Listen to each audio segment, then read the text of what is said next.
आज हम इस लेक्चर में बात करेंगे ग्लूकोनियोजेंसिस। ग्लूकोनियोजेंसिस एक ऐसा प्रोसेस है जिसमें हमारी बॉडी कार्बोहाइड्रेट के बगैर ग्लूकोज की सिंथेसिस करती है। ग्लूकोनियोजेंसिस हमारी बॉडी में कब स्टार्ट होती है? जब हमारी बॉडी में फास्टिंग स्टेट में हो या फिर हमारी डाइट में कार्बोहाइड्रेट इंटेक कम हो।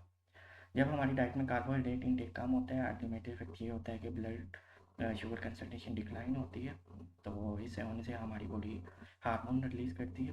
हार्मोन्स क्या करते हैं, जो हमारी बॉडी में नॉन कार्बोहाइड्रेट सोर्स होते हैं उन्हें यूटिलाइज करके ग्लूकोज सिंथेसिस करते हैं। ये अमल कहाँ पे होता है, ये प्रोसेस कहाँ पे स्टार्ट हो रहा होता है? मेजर साइड इसकी हमारी लीवर होती है और सेकंड साइड हमारा किडनी होती है। और किडनी में तब होता है जब हमारी बॉडी स्टार्वेशन कंडीशन में होती है। ग्लूकोज इम्पोर्टेंट क्यों है हमारे लिए? फर्स्ट ऑफ ऑल, ग्लूकोज जितने भी हमारे सेल्स हैं उन्हें अपनी सर्वाइवल के लिए एनर्जी चाहिए होती है। और एनर्जी में जो मेजर सोर्स होता है एनर्जी का वो ग्लूकोज होता है।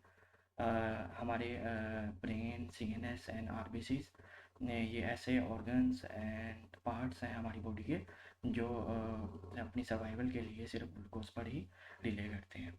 और ग्लूकोज का हमारी बॉडी में एक बहुत अहम काम होता है कि ड्यूरिंग फास्टिंग हमारी बॉडी का जो ब्लड ग्लूकोज लेवल होता है उसे कंट्रोल करता है। जिस तरह नॉन कार्बोहाइड्रेट सोर्स में हमारे पास क्या चीज़ें आती हैं, लैक्टेट आता है, पाइरुवेट आता है, glycerol and glucogenic amino acid.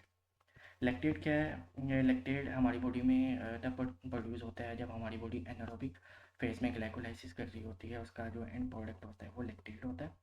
Pyruvate that is end product of glycolysis, glycerol and glucogenic amino acid.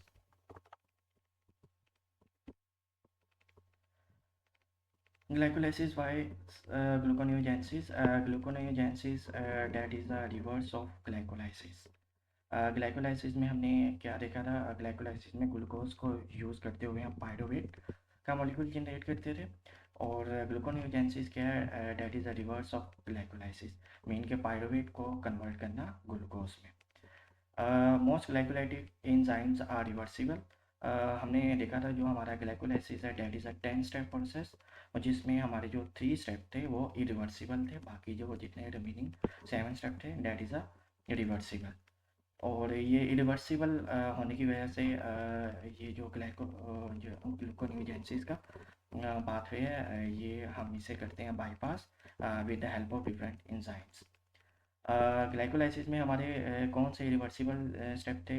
Step number 1 तो जिसमें ग्लूकोज से ग्लूकोज 6 फॉस्फेट बनता था, और स्टेप 3 जिसमें फ्रुक्टोज 6 फॉस्फेट से फ्रुक्टोज 1,6 बिसफॉस्फेट। और स्टेप नंबर 10 ग्लाइकोलाइसिस का था हमारे पास, जिसमें फॉस्फोइनॉल पाइरुवेट से पाइरुवेट का मॉलिक्यूल जनरेट होता था। ये जो तीनों स्टेप हैं डेट इज़ इरिवर्सिबल। और इसमें ग्लूकोनियोजेंसिस में हमारा क्या काम होता है? ये जो तीनों स्टेप हैं हमने इसे बाईपास करना होता है।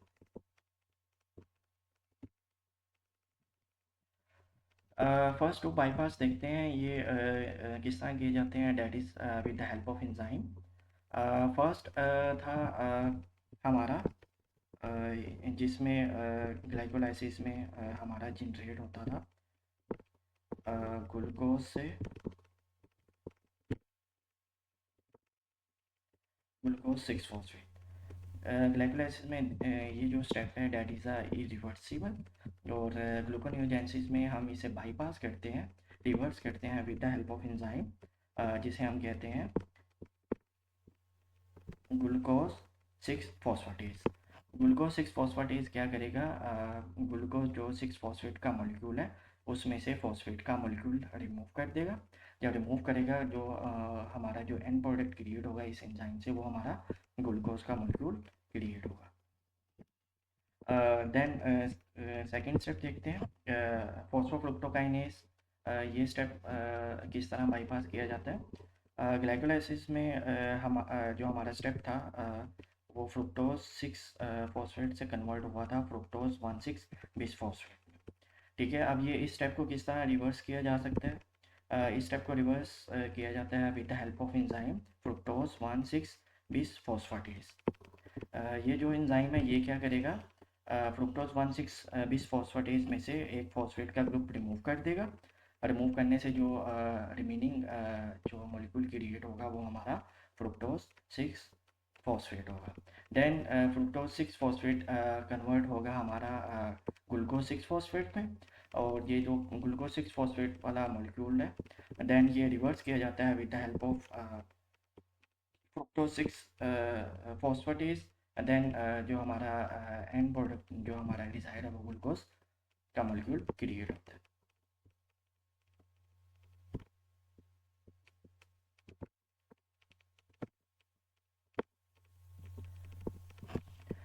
देन जो हमारा थर्ड स्टेप था ग्लाइकोलाइसिस पाथवे जो हम रिवर्स करते हैं with bypass of anaplerotic process. ये anaplerotic process that is carry to step. First step इसका जो रन होता है वो हमारा माइटोकॉन्ड्रिया में होता है, और सेकंड जो इसका स्टेप जो रन होता है वो हमारा साइटोप्लाज्म में होता है। फर्स्ट स्टेप जो इसका होता है वो ये होता है कि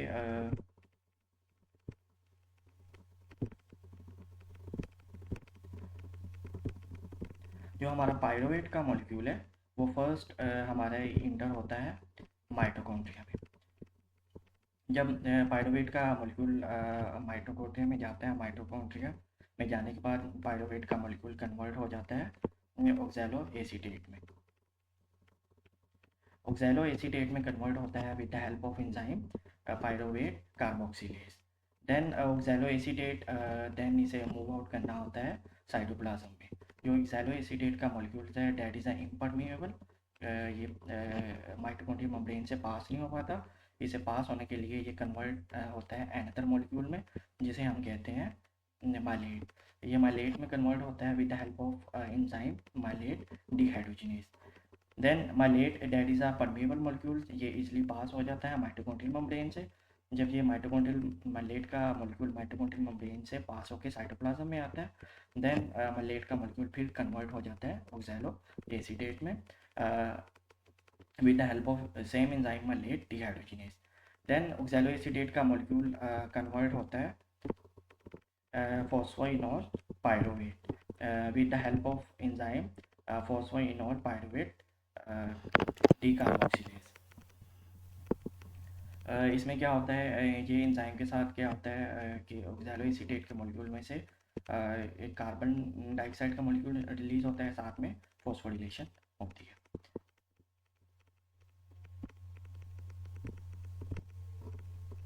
देन फॉस्फोइनोल पायरुवेट में कन्वर्ट होने के बाद ये स्टेप रिवर्स चलता रहता है 2-फॉस्फोग्लाइसरेट में, 3-फॉस्फोग्लाइसरेट में, देन G3 में देन फ्रुक्टोज 1,6 बिस फॉस्फेट में, देन फ्रुक्टोज 6 फॉस्फेट में, देन ग्लूकोज 6 फॉस्फेट में, देन ग्लूकोज के मॉलिक्यूल्स में ये मॉलिक्यूल कन्वर्ट हो जाता है। देन जो अभी प्रीवियस बात की है जो ऑक्सैलो एसीटेट है that is impermeable to mitochondrial membrane, इससे पास आउट होने के लिए कन्वर्ट होना होता है अनदर मॉलिक्यूल्स में, जिसमें हमारे पास ये ऑक्सैलो एसीटेट माइलेट में भी कन्वर्ट हो सकता है और अस्पार्टेट में भी कन्वर्ट होता है। अगर इसे ऑक्सैलो एसीटेट को माइलेट में कन्वर्ट होना हो तो ये कन्वर्ट होता है with the help of enzyme malate dehydrogenase. अगर ऑक्सैलो एसीटेट को अस्पार्टेट में कन्वर्ट होना हो तो ये कन्वर्ट होता है with transamination with glutamate molecule के साथ। जब ये कन्वर्ट हो जाता है, कन्वर्ट होने के बाद ये साइटोप्लाज्म में आता है। साइटोप्लाज्म में आने के बाद माइलेट एंड अस्पार्टेट दोनों मॉलिक्यूल्स कन्वर्ट हो जाते हैं ऑक्सैलो एसीटेट में with the help of enzyme malate dehydrogenase. अगर माइलेट वाला ऑक्सैलो एसीटेट में कन्वर्ट हुआ है, अगर अस्पार्टेट वाला ऑक्सैलो एसीटेट में कन्वर्ट हुआ है वो with the help of enzyme अस्पार्टेट amino transferase.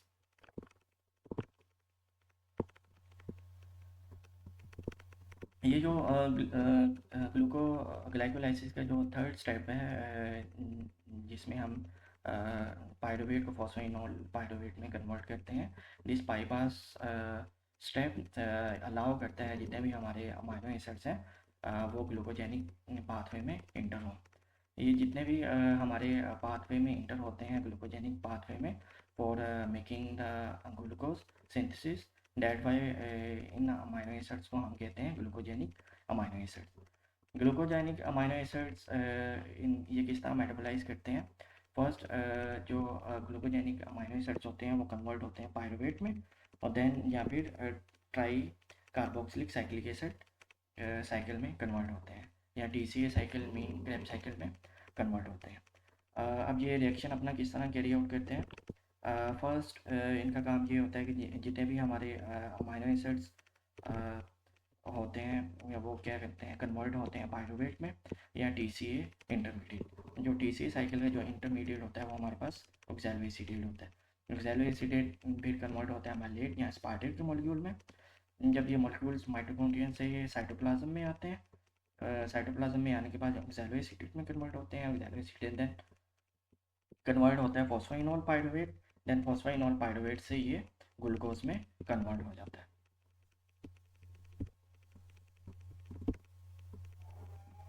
Then हम बात करते हैं लैक्टेट की। लैक्टेट से हम किस तरह ग्लूकोज को सिंथेसिस कर सकते हैं। लैक्टेट हमारी बॉडी में ड्यूरिंग एक्सरसाइज क्रिएट होता है। जब हमारी एक्सरसाइज क्रिएट होता है तो जो हमारे मसल्स एंड एडिपोज टिश्यू होते हैं उनके पास इतनी एबिलिटी नहीं होती कि वो लैक्टेट को कन्वर्ट कर पाए इनटू ग्लूकोज में। क्यों नहीं एबिलिटी होती है? क्योंकि जो हमारे मसल्स एंड एडिपोज टिश्यू हैं उनके पास एंजाइम्स नहीं है। कौन से एंजाइम्स नहीं है? Lactate phosphate lack of glucose 6 phosphatase enzymes. और सेकंड ये, अगर लैक्टेट को वो कन्वर्ट कर भी पाते हैं वो बहुत ही स्लो कन्वर्ट कर पाते हैं into glycogen in the presence of specially oxygen. और ये लैक्टेट को हमारी बॉडी यूटिलाइज करती है विद द हेल्प ऑफ कोरिसाइकिल। कोरिसाइकिल क्या है? जो हमारे मसल्स में लैक्टेट होती है वो पास की जाती है हमारे ब्लड से होते हुए हमारे लीवर को। लीवर क्या करता है? वहाँ पे मेटाबोलाइज करता है। मेटाबोलाइज करने के बाद वो इसे कन्वर्ट कर देता है ग्लूकोज को देन ट्रांसफ़र किया जाता है ब्लड में। देन ब्लड से देन फिर ट्रांसफ़र किया जाता है अगेन आपके मसल्स को। इस स्टेप को हम कहते हैं कोरी साइकिल।